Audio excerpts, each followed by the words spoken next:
All right, today we're jumping into a part of Judah's history that honestly feels more like a political thriller than anything else. We're going to cover 6 chapters from 2 Chronicles, and it is a real roller coaster. We'll see incredible spiritual highs and just crushing lows, all showing how a nation's fate can literally turn on a dime based on who's in charge. So let's get into it. So here's our roadmap. We're starting with Jehoshaphat and his focus on justice. Then we'll see how faith leads to victory, but also a little bit of folly. After that, things take a very dark turn with King Jehoram. Then, a full-blown bloody coup by Queen Athaliah. But don't worry, a priest steps in to restore the throne. And finally, we'll look at the tragic story of King Joash. It's a heck of a ride, really showing just how fast things can change. Okay, so let's kick things off with King Jehoshaphat. Now, he's just come back from a pretty sketchy military alliance. But instead of getting defensive, he gets right back to Jerusalem and starts a massive project. And he's not building walls or palaces, nope. He's rebuilding the very foundation of his kingdom, its justice system. And I mean, this isn't some minor tweak. He's not just shuffling a few positions around. This is a full-on nationwide overhaul. He appoints judges in all the fortified cities. Then he sets up a kind of higher court, almost like a Supreme Court, in Jerusalem, with priests and Levites. And the instructions he gives them, they're crystal clear. He tells them, look, this isn't about politics. It's not about power. He commands them to judge with integrity and warns them against all the usual suspects, injustice, playing favorites, and of course, taking bribes. And this is the part that's just so powerful, the core idea he drills into them. He tells the judges they aren't ultimately accountable to him, the king, or to the people. They are accountable to God, who is present with them in the act of judgment. Think about that. He's telling them their ultimate boss isn't him, it's God. And God's not just watching from a distance, he's right there with you. That completely changes the game, doesn't it? It elevates this from just a government job to a sacred calling. Okay, so the kingdom's foundation is now built on God's law. But, that's when the real test often comes. Just as they've gotten their house in order, Jehoshaphat's kingdom is about to face a crisis so big it will push this newfound faith to the absolute breaking point. And the news that arrives is, it's a nightmare. We're talking not 1, not 2, but 3 armies. Moab, Ammon, and Mount Seir, all teamed up and marching right for them. I mean, from any military standpoint, this is a hopeless situation. They are completely and utterly outnumbered. So what does Jehoshaphat do? Does he scramble his generals, call up the reserves? No. His response is, well, it's pretty remarkable. He calls the entire nation to prayer and fasting. And his prayer isn't some big, tough speech. It's the exact opposite. He stands up and basically says, we're powerless, we are clueless, and you are our only hope. It's a raw admission of total dependence. And right then, in that moment of national prayer, a prophetic word comes, and it just completely flips the script. The message is simple and powerful. You can stand down. This fight isn't yours to win. This one's on me. I mean, can you imagine the relief? This is the absolute turning point. So how does this play out? It's incredible. Instead of sending his best warriors to the front line, Jehoshaphat sends a choir. A choir! They march out in front of the army, singing praises to God. And as they start to sing, something crazy happens. The invading armies get confused and just turn on each other. They completely destroy one another. By the time Judah's army gets there, the fight is over. The victory is so massive, it takes them 3 entire days just to gather all the plunder. But, and this is a big but, the chapter doesn't end there. After this unbelievable faith-filled victory, we get a little cautionary tale. Jehoshaphat, the same guy who trusted God so completely, later makes a foolish business deal with the wicked king Ahaziah. And just as a prophet warns, God destroys their joint venture. It's a stark reminder that even the best leaders can stumble if they start listening to the wrong voices. And this is where the roller coaster really takes a nosedive. After Jehoshaphat dies, his son Jehoram becomes king, and everything his good father built is about to be systematically torn down. So Jehoram's first act as king?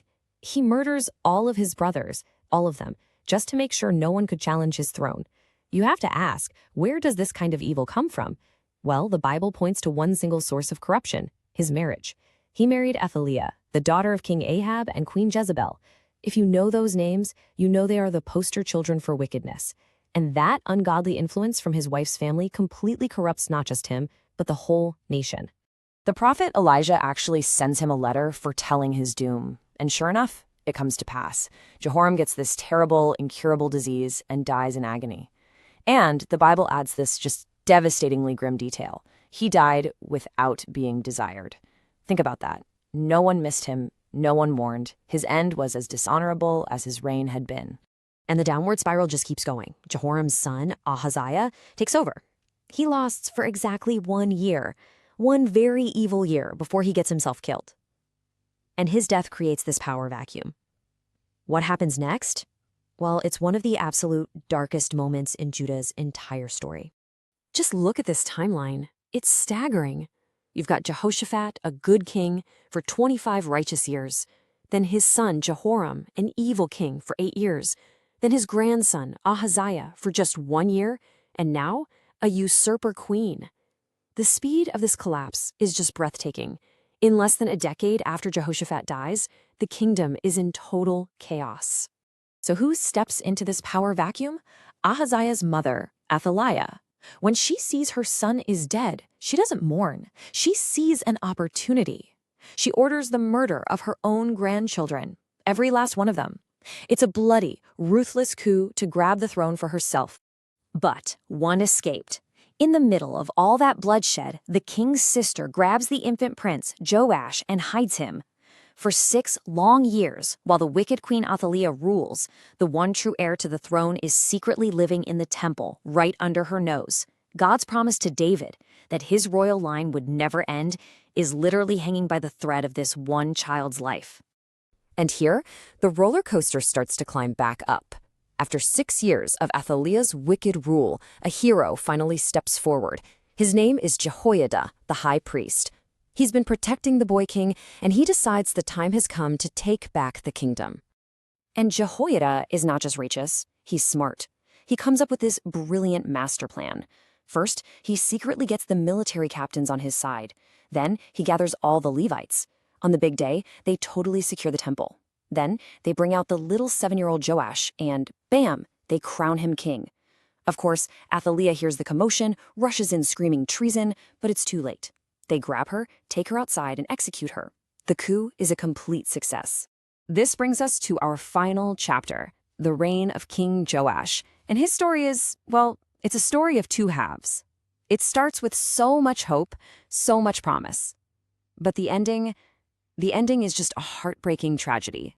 I mean, just look at the contrast here. It's like night and day. On one side, you have Joash with Jehoiada. While his mentor is alive, he does what's right. He's passionate about repairing the temple. He's a good king. But then you have Joash without Jehoiada. After the old priest dies, everything falls apart.